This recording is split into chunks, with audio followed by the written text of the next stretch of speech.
Welcome to Money Chat Now. I am your host, Larry Steinhouse, and today is September 29th, 2021.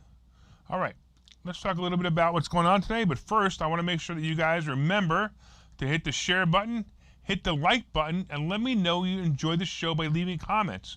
Get involved. If you have a question, I'll try to answer it for you if you put it up on the Facebook or YouTube comments. Hey, of course, don't forget to subscribe to the YouTube channel and like the Money Chat Now page on Facebook.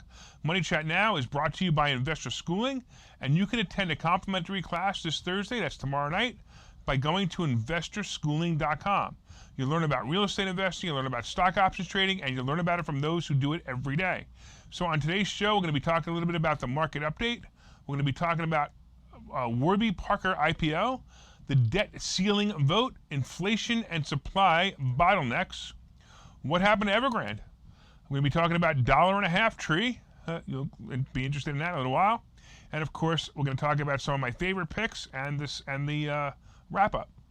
All right, so the Dow and the S&P and the NASDAQ, very strange day. The Dow started off a little bit slow, then it gained traction, then it finished about 91 points up, which was pretty good. The S&P moved as well, and look, for a while the NASDAQ was holding its own, but it turned out that the S&P dropped to plus 7 points, and the NASDAQ was down about 35 points.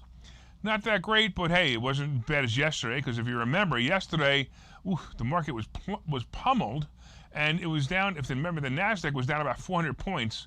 If you remember, also, I suggested a few plays like Facebook and Apple, and they might pay off in the next few days or the next few weeks as we enter earnings season in the middle of October. Just don't forget that middle of October, first of all, banks start off with earnings. That'd be really great. And then tech ends October. So these are going to be some great plays for you to play if you start looking forward to them. So watch the market lean upward for the next 2 weeks as, again, we start doing it. All right, let's talk about Warby Parker's IPO. So it's always fun to watch companies introduce initial public offerings. Warby Parker is an eyewear company that launched its IPO today, and basically it's a company that's competing against Luxottica. Now, I don't know if you know who Luxottica is. Luxottica currently owns about every single eyewear company on the planet. If you're wearing eyeglasses like I am, chances are that whoever the designer name is on the side is really owned by Luxottica. Warby Parker entered the eyewear arena to basically compete with Luxottica, which is the sleeping giant. Warby Parker created an online concept that lets you order and book eye exams with participating eye doctors for prescription sunglasses, or any glasses. Everything is going online, merchants, but as we all know, that brick and mortar stores are probably a great reason to get better customers, to get better customer service, advertising, credibility. Warby Parker now has physical locations and will be building more because of their IPO and the money they got from the IPO. By the way, here's my take on the company. I think the company is a great product. I think it's a disruptor by charging lower prices, and it has a really kind of a cool name actually too. The stock will probably do well. However, I tend to stay away from IPOs as they often pop and then drop. So look for Warby to drop, maybe below 40 before considering the stock. Either way, as a rule of thumb, I'd wait it out about maybe 3 months to a little more than a quarter before you jump in on the IPO. Now it's funny because we talked about Robinhood IPO, and I jumped in early in Robinhood IPO, and I made some big money at the beginning. I doubled my money right away, and I'm also still in it. I think it's still a good play, but again, I would stay away from Warby just for a little while. Let's talk about the debt ceiling vote that's coming up. Tomorrow night is the deadline for politicians to approve the debt ceiling vote. As always, they'll be waiting till the last minute to avoid a government shutdown, which will be shut down on Friday. As Republicans and Democrats fight over the responsible spending issues, it's the people who will suffer if this vote is delayed. Make no mistake, it will be passed. It always is. Sometimes it's just passed a few weeks after the government workers are put on furlough and then paid for the vacation they had. So basically what happens is they put them on furlough and they pay them anyway. So I always find it interesting that why not just approve it now? The legislation would fund the government to early December and provide money for hurricane relief and Afghan refugee resettlement. Look for this to make the stock market a little choppy, and that's probably kind of what happened today. At the end, we got a little choppy, but it's not going to be a major blow. My guess is it's going to pass on Monday or Tuesday, not tomorrow, after the deadline is missed. This is a great way for the Democrats to blame the Republicans and make themselves look like heroes by passing it next week. This is not unusual. This is just politics as usual. And just understand it won't be an issue. It's just going to be a quick, I don't know, like I said, it's going to be a little bit choppy in the stock market. Let's talk a little bit about inflation and the supply bottlenecks. Federal Reserve Chairman Jerome Powell still expects inflation to ease eventually, but said Wednesday that he sees the current pressure running into 2022. He actually said he was frustrated that getting people vaccinated and arresting the spread of the COVID Delta variant remains the most important economic policy that we have. Seriously? That's the economic policy? That's the most important? Did anyone else notice that everyone but doctors, except of course Frodsky himself, are the leaders of pushing the vaccine agenda? Seriously? Powell is saying get vaccinated, and oh my goodness, really? What does Powell have to do with these vaccines? Nothing. Anyway, inflation by the Fed's preferred measure is running the hottest pace in about 30 years. Powell and most of his colleagues say that they expect the current pressure to decline back to trend as supply bottlenecks ease and demand goes back to pre-pandemic levels. He said Wednesday that 2022 should be quite a strong year for economic growth. That's great to know because that means that we still have a little bit of time. The bottlenecks are also extremely fascinating to me. We have ships that are not being allowed to dock while the food on board spoils instead of going to the supermarkets or the restaurants that need them. We also have computer chips not being made or not being shipped as the automakers begin to lose inventory and not be able to replace it. We have the cost of everything going up because of the fear of another shutdown, and it's time, in my opinion, it's time to move on from the COVID and start living our lives again. This is absolutely ridiculous. By the way, inflation is going to be a problem, and the interest rates are going to finally raise. I actually think this is a good thing. I realize that nobody besides me and the entire planet thinks that raising interest rates is a good thing, but it's going to be a good thing because we need to. We absolutely need to. Next time we have a problem, we won't be able to lower interest rates to solve them if we don't raise them. This will probably be the trigger, by the way. It's going to put us in the upcoming bear market. My prediction, May, June, and July of 2022 is the beginning, so I would be prepared. All right, let's take a quick break, and we will come back, and we will talk a little bit more about everything else. Okay, so you've thought about investing in real estate, houses, apartment buildings, properties, but don't really know where to start? Well, what if you could very easily learn how to gain strategies to use other people's money to buy and sell houses in the Philadelphia area? If you could learn and network with successful area real estate investors and how to produce monthly income on rental properties without headaches, that place is Investor Schooling. With Investor Schooling, you'll learn from two Philadelphia area rockstar real estate investors, Phil Falcone and Larry Steinhouse, about how to buy and sell properties the easy way and teach you basic and advanced techniques to help you make money in real estate. You can attend Investor Schooling in person or online visual classes 8 times a month. You can and will learn how to make money in real estate. Call for free information and get a complimentary pass to one of these classes. But don't delay, as these complimentary passes are limited. Call the number on your screen now or visit investorschooling.com. investorschooling.com.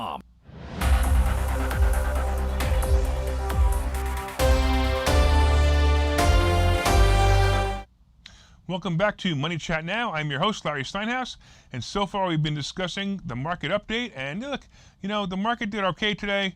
We were up about 91 points in the Dow, the S&P about almost 7, and the NASDAQ still dropped again after dropping 400 points yesterday. Actually, over 400 points yesterday, so that's not very good. It's actually kind of scary to me right now, considering I've got some tech plays, and we'll talk about those in a little while. We also talked about the Warby Parker IPO and how I suggested that people just hold off a little bit and then wait for it. We talked about the debt ceiling vote and, of course, inflation and supply bottlenecks. Let's talk about Evergrande. If you recall, I don't know if you recall, but yeah, the largest holder of real estate in the world is Evergrande. It's a Chinese company, and it missed a bond payment last week. This was after they claimed they worked out the payment and they still missed it.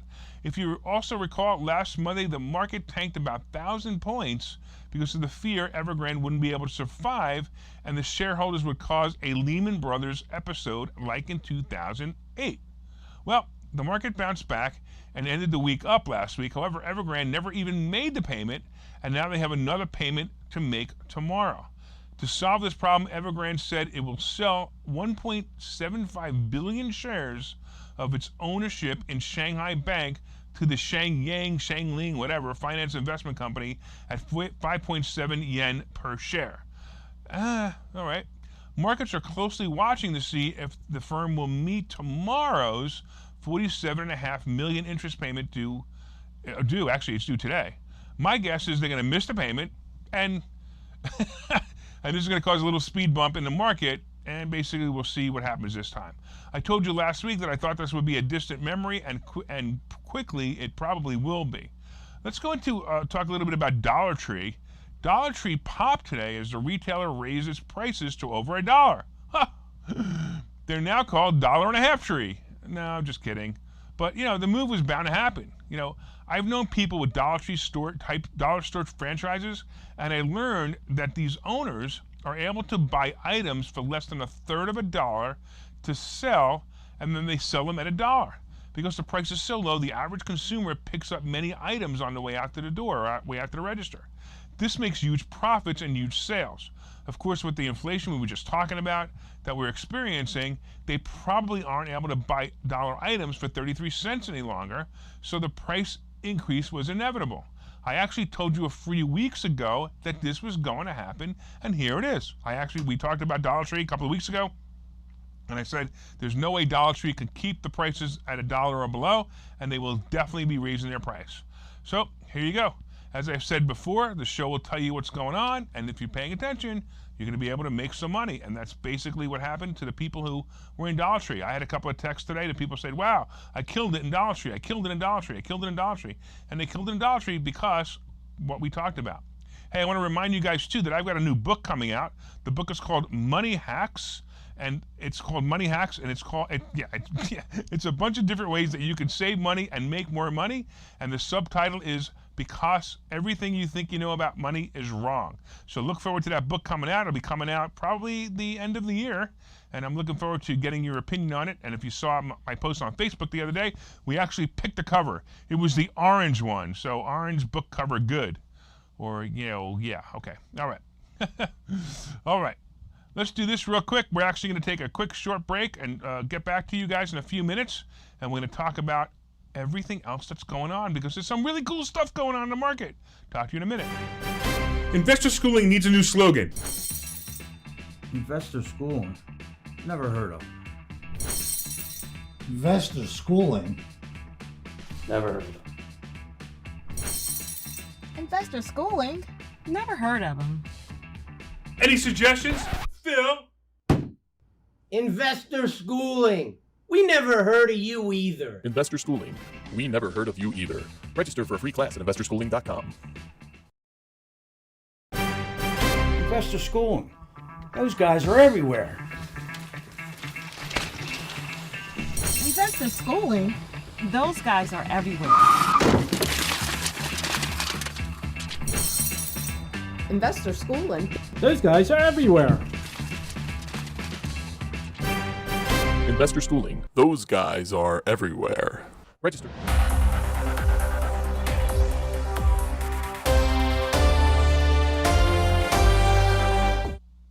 Welcome back to Money Chat Now. I am your host, Larry Steinhouse, and so far we've been discussing the market. We've discussed the fact that the Dow closed up, almost 91 points. It struggled a little. It actually did okay, and then it didn't do so good, then it did okay. It was kind of a weird day. It was actually a very choppy day that doesn't make a lot of sense. I actually expected it to open up low and then pop, but it kind of opened up high, then dropped, then went up, and so it's kind of a choppy day.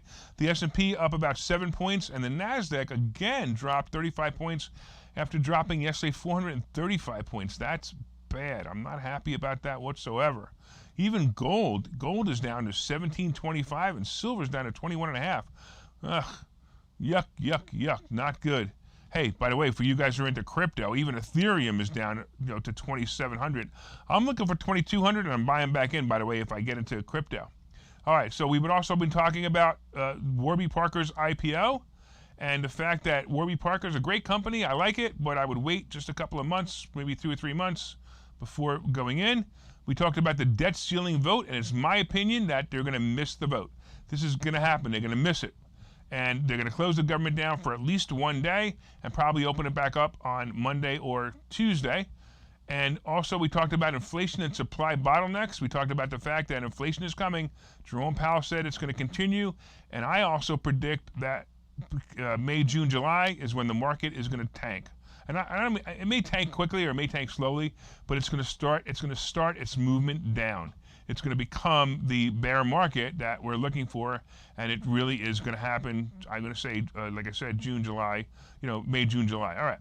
We also talked about Evergrande and the fact that they're missing another payment, and we talked about Dollar Tree being now $1.50 tree because they had to raise their prices because of inflation, which is kind of interesting too. I mean, I think it's a great concept, Dollar Tree. I think all the dollar stores are a great concept, but I'm also wondering, I haven't been there. I to be honest with you, I don't really shop anywhere. It's not even that I don't shop Dollar Tree. I don't shop anywhere, but I haven't been there in a while, so I'm wondering what their shelves look like. I bet they're pretty bare right now. All right, let's talk about what's going on in the market. I want you to tell you right now, absolutely, absolutely buy the dips, buy the dips, buy the dips. Yes, I realize that it's a little scary right now. It looks scary. The market looks scary. And there are people out there saying, hey, there's not much going to happen with the market anymore. And you are correct. You're all correct. But you have to buy and get in and get out and grab your money and go. Stock options right now are the best place for you to be because you're not going to stay in long. So I suggest you, even if you want to stop by Investor Schooling and learn stock options, that's great. But I will tell you that stock options is the best place to be right now for dips. BA, Boeing, rocked today, and it was as high as 12 points. Whew. I missed this yesterday. I thought about getting in yesterday, and I really wish I did. It would have been a great play. But I'm really looking to I'm hoping for another drop. I'm hoping to look, maybe below 220, and I probably would get in again. Facebook surprised me today. It stalled out. I mean, it rose. It actually, at one point, it was up $1.50, even $2. And then, then it was down. It actually finished down $1. It's actually up another $0.50 after market. I'm not sure what's going on there. I mean, as we talked about the Wall Street Journal and their little vendetta against Facebook called the Facebook Files. But I don't see that being a big problem anymore. I actually see Facebook, being Facebook. They piss off all the people like me who have something to say, and then they ask you to say something, but still, people are still on it. People are still, you're watching, most of you guys are watching this again, or watching this on Facebook, so I'm going to say that Facebook's not going to go anywhere, but I'm actually surprised that it stalled out after yesterday's 13-point drop. Apple also rose about 2 points today and fell back slightly. I actually think this is going to be my favorite play going into earnings, and I'm going to suggest you load up on it. CCL and AAL are stalling out, so look for those drops to buy back in shortly because those are going to be good plays. CCL, AAL, RCL, Norwegian Cruise Lines, Delta Airlines, whatever. As soon as this idiot that we have in the White House drops this mask mandate, people are going to start flying again. And when they start flying again and they start traveling again, these stocks are going to take off. So I'm going to tell you right now, you absolutely want to be in these stocks. I play them into February, March, or maybe even June, July, just to be sure that brain dead doesn't wake up and say, oh, I think it's still September. Let's have a mask mandate again. All right. If you've been watching, I'm telling you, if you've been watching this show, you probably generated some income off of this show because we've been pretty good. We've been picking some good ones over the last 2 weeks. There were some good plays, and if you want to play them, if you want to watch this show, I'm telling you right now, you're going to learn a lot, and you're also going to get some great plays. So I want to thank you again for watching Money Chat Now. Hit the share button, and make sure you share it with somebody. Share it with somebody that wants to learn how to do this. Plus, hit the like button, and don't forget to subscribe to the YouTube channel and like the Money Chat Now page on Facebook. Of course, from time to time, I own some of the assets and options discussed on this show. The opinions discussed on this show are solely mine, and no one has asked me to discuss them. Thanks again for watching Money Chat Now. We will see you tomorrow and every day at 4:03. Actually, we might be moving our time. I'm going to tell you about that probably in the next couple of days as we sign a deal to be live on the radio. Oh, I'm not supposed to say it yet. Anyway, we'll talk to you guys soon. Thanks so much.